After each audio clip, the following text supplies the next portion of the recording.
Dennis loved me, and I felt privileged. We met as teenagers when my family moved over from Canada to a small fishing village called Groomsport in County Down. I was attracted to his larger-than-life personality and his ability to make friends everywhere he went. His way of making tall tales sound believable, and I loved him because he liked to read books. And so did I. We were a team and we were mates and we loved being together. I met Gary, my husband-to-be, 4 weeks after I joined the army. Despite him doing 6 months in the Falklands and 6 months in Northern Ireland, we were married 18 months later. We settled in Germany and had our first daughter, Esme. After various tours to Northern Ireland again, we were in Salisbury when we had our twins, Lucy and Paddy. After Staff College, we were posted back to Northern Ireland altogether in December 1993, and he was killed on June the 2nd, 1994. I met my husband John at a fancy dress party in 1976. We hit it off immediately and we were married in 1978. He was everything you could wish for in a partner. Loyal, kind, considerate, wonderful man. He was well respected by his colleagues at work. He was good at his job. Everybody liked him. And as the boys absolutely adored him.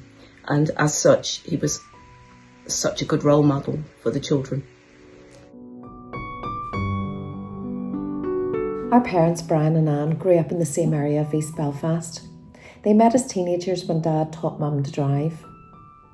They married in their early 20s and had 30 wonderful years together, during which they raised their 3 children, my sister, my brother and myself, in a very warm and loving home.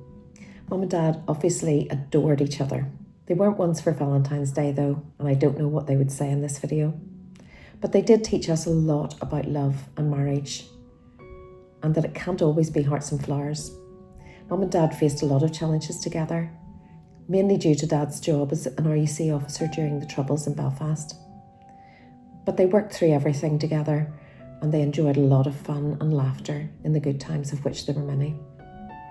I was 12 years old when he was killed in the Chinook helicopter disaster in 1994. I feel so very lucky that I had my dad for 12 brilliant years. He was such a wonderful man, so funny, so loving. He instilled in me a love of history, especially Irish history, of reading, of being in nature, of art and of beautiful things. I still think about my dad every day, what he would say, what he would do. He'd always be urging me on. He was fiercely ambitious. Whenever I'm nervous, I think about what he would do. Brazen it out, take the leap, make the difference.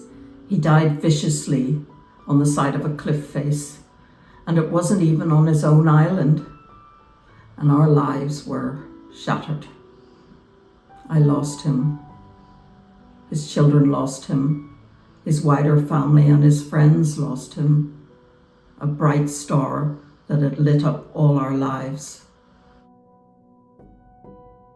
He came home for lunch that day, and I was reading books to the babies, twins, they were 2 years old.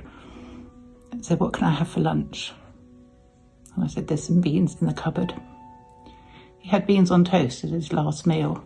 Always one of my greatest regrets that I didn't get up and make him a proper lunch. We were married less than 10 years when he was killed, and then we had to leave Northern Ireland and come home. For over 31 years on our own, my children and I missing him very much every day. I had to find a house, buy a house. I had to move us all. And slowly we picked up the pieces of our life again. But it was very, very difficult. And we all miss John still terribly. And he'll never be forgotten. And he was a marvellous husband, and I'm so proud to have been his wife. And I'm so proud that he was the father of my children. And we miss him every day and remember him with affection and love. The only consolation we had when we lost Mum was that she was finally reunited with Dad, the love of her life, and that they were together forever, dancing and laughing and watching over their family. I loved him for his uniqueness, his bookishness, his joy in his country, and his understanding of its history.